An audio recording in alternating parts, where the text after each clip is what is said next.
Ito pala yung dahilan kung bakit nagpunta yung mga anak ni Chris Aquino na si Joshua at si Bimbim ba yun, kay First Lady Lisa Araneta Marcos. Mismo si Pangulong Marcos ang nagpaliwanag nito sa harap ng media at interview ng media sa kanya. Ito, pakinggan po ninyo ang balitang ito. Ang GMA7 at iba pang news organization ang nakakuha po niyan sa interview niyan. Tingnan natin At importante hong inyong marinig yung balitang yan dahil kasi lumalabas na ito po ay may mga malalalim palang relasyon.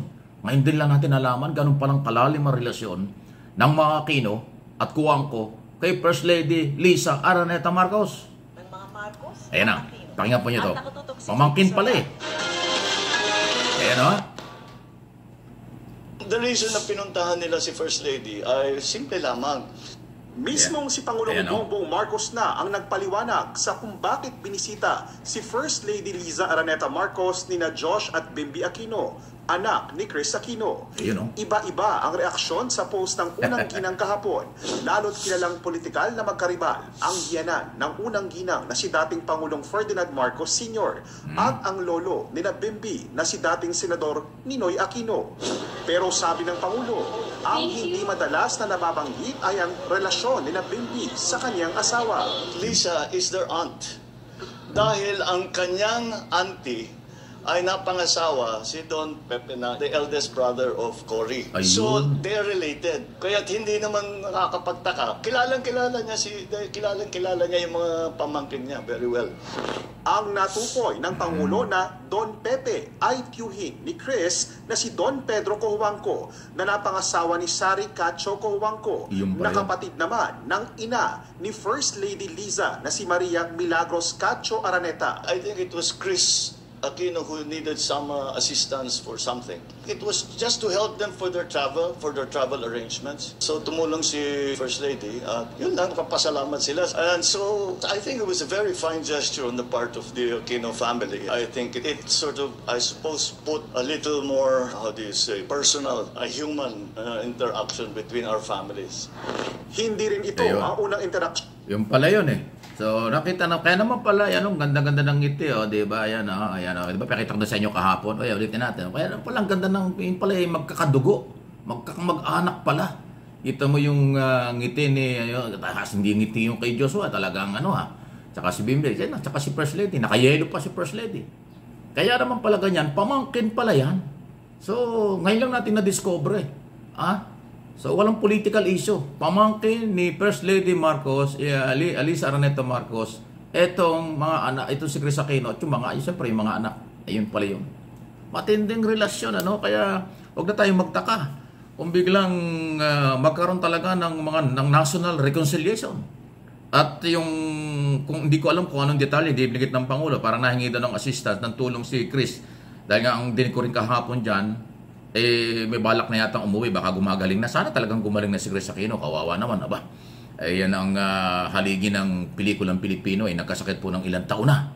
At nasa Amerika yan. So baka humingi ng tulong kung paano mapabilis yung kanyang travel, o kung ano mang problema, kung ano man yung travel, kung ano mang assistance, hindi ho binanggit. Pero yun pala ang purpose noon. Tapos itong magkapatid na anak ni Chris, may pang regalo na ibinigay kay First Lady. Kaya pala ganon.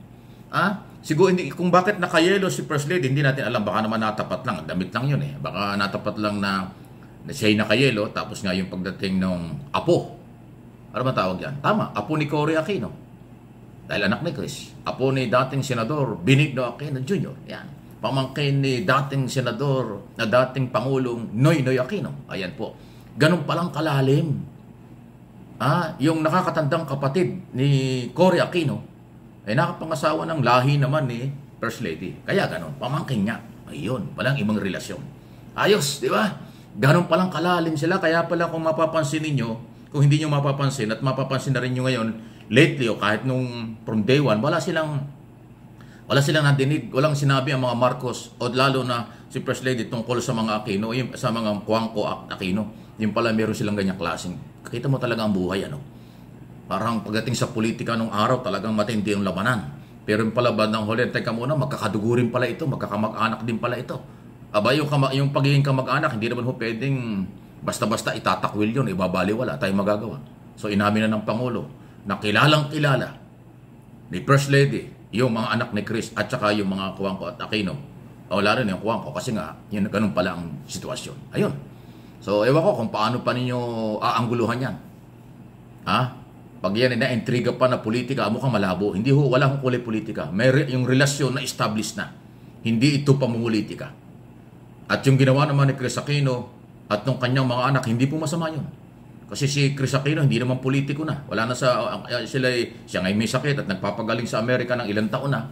Kaya nga sana gumaling na. Baka itong paglapit ng mga anak ni Chris Aquino at ni Chris Aquino sa First Lady, baka yun ang isa sa mga magpapagaling sa kanya.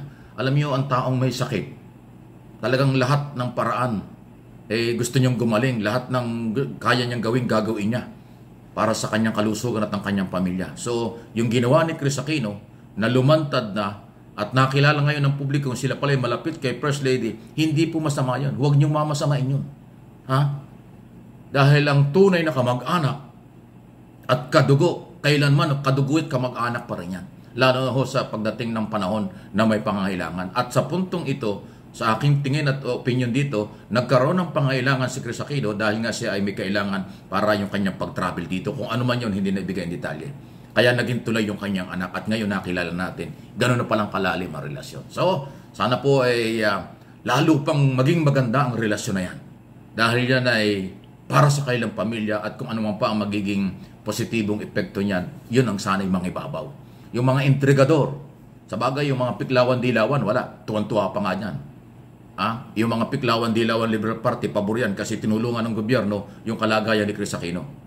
Pero siyempre, ang mga intrigador, inggit, at saka may kung ano mang gusto manira dyan, ay yung mga anti-Marcos.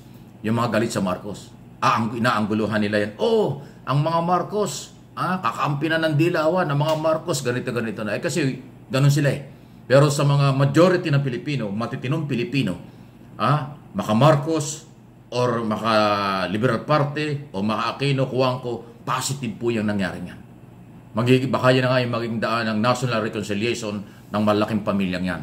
Ng mga Marcos, Aquino, at Cuangco. Hindi masama, di ba? Kung tutuusin natin, nasa membro ng gabinete, yung isang Cuangco. Baka nakalimutan nyo si Secretary Gibo Teodoro, Gilberto Cuangco Teodoro yan. Anak, pamangkin ni Danding. Yan si Gibo Teodoro. Di ba? Cuangco yan, taga-Tarlac yan. Lahi yan ng mga Cuangco. Kaya Gilberto Cuangco Teodoro yan. Di ba? Na membro ng gabinete ni Pangulong Marcos at napakadaling pa dahil may tapang Defense Secretary. Ayan, Baka yun na nga yung tuloy-tuloy na reconciliation. Hindi masama. Mahalaga yan. Para sa katahimikan ng mga pamilyang nawala na at mga pamilyang, alam mo na, second or third generation na silang nakikita natin ngayon. Di ba? Third generation ng mga Aquino at Cuangco, third generation na rin, papunta na ron, second or third generation na rin sa side naman ng mga Romualdez at Marcos. Ay, di ba? Positive yan. Huwag kayong maniwala sa mga intrigador, sa mga chismoso. Masisira ang ulo nyo dyan kasi inggit ang nangingibabaw sa kanila.